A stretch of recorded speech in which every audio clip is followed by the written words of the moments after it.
ભક્તિથી ખુશ ભગવાન બાળક રૂપે કહેવા લાગ્યા, નાભા તું તો ગાયો ચરાવવા જવું અને હું તો એકલો મંદિરમાં બેઠો, મારી જોડે કોઈ વાતચીત કરતું છે નહીં, તો બેઠો બેઠો કંટાળો આવે છે, નહીં હરવાનું નહીં ફરવાનું, આખો દાડો મંદિરમાં બેસી રહેવાનું, મને ઝેર જેવું લાગે છે, તું અહીં રહે છે પણ તુંય મને કોઈ દિવસ બોલાવતો નથી, આજે હું તારી પાસે આવ્યો છું, આજે આપણે લખોટીઓ રમીએ. ભગવાન નાભાજીની સાથે લખોટીઓ રમે. નાભાજીને તો એમના જેવો દોસ્ત મળી ગયો. રાત્રિના એકાંતમાં મંદિરના ચોગાના ભક્ત અને ભગવાન લખોટીઓ રમવા લાગ્યા. રમત રમી રહ્યા. પછી પ્રભુએ કહ્યું, નાભા મને તો પકડીને ભૂખ લાગી છે તો ખાવાનું?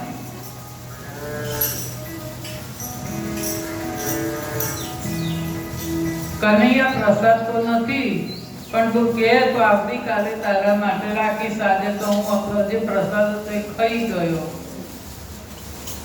બીજે દિવસે નાભાએ સંતોની એથી પ્રસાદી જળમાં ધોઈ અને પડિયામાં ભરી રાખી.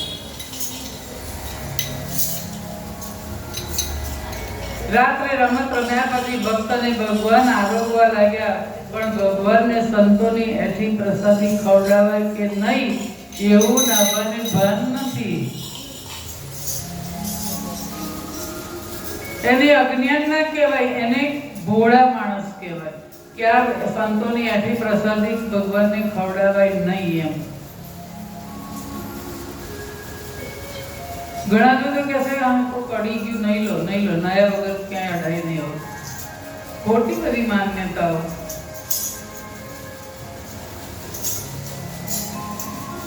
વારે ઘડે તનને ચોખ્ખું કર્યા વગર મનને કર્યા કરો. નાભાજીને તેમ કે હું ખાઉં ને એ કેમ ના ખાય? એ ખાય જ ને, એટલો ગોળો. કનૈયો ને નાભાજી જ્યાં પ્રસાદ આરોગી રહ્યા હતા, સેવામાંથી ગુરુ જાગ્યા. મંદિરમાં કોઈને વાત કરતા સાંભળી ગયા, કંઈક અવાજ આવે છે, કોઈ વાતો કરે છે, અને જોયું ને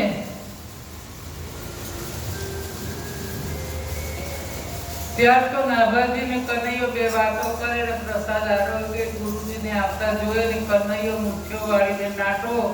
નાભાજી હેઠા હાથે પકડાઈ ગયો. કનૈયો દોડી મંદિરમાં જઈને ગોઠવાઈ ગયો. ગુરુજીનો ક્રોધ વધ્યો, મર્યાદા બતાવી ગયો અને કહ્યું, ચોર લુચ્ચા, મંદિરમાં છાનો છાનો પ્રસાદ ખાય છે?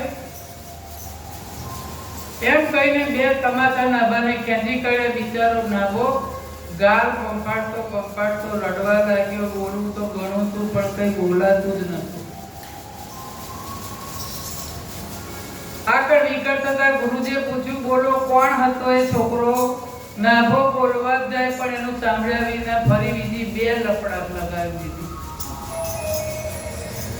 રડતો રડતો ગોદડીમાં મોં ગાલીને સૂઈ ગયો. ભક્ત અપમાન સહે છે પણ ભગવાનથી ભક્તનું અપમાન સહન થતું.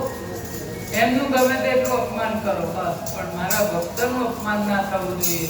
બીજે દિવસે નાભાજી જ્યાં ગુરુજી સેવા કરવા બેઠા ને ત્યાં કનૈયાએ મુખ ફેરવી લીધું. અગ્રદાસે જોયું કે આજે કનૈયાએ મોં કેમ ફેરવી લીધું.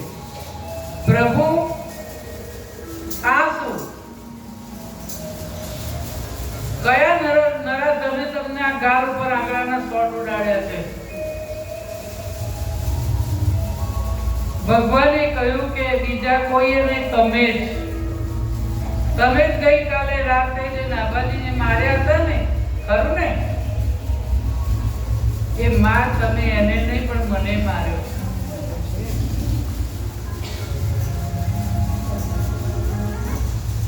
માર્યો ને સોળ ઉઠ્યા. માર એને માર્યો અને સોળ મને ઉઠ્યા છે. પ્રભુ ક્ષમા કરો, મારી ભૂલ થઈ ગઈ. અપરાધ મારો નહીં, મારા ભક્તનો કર્યો છે. માટે મારા ભક્તો મને બહુ વાલા છે. માફી માંગતી હોય તો નાભાજી માંગો કે હું તો મારા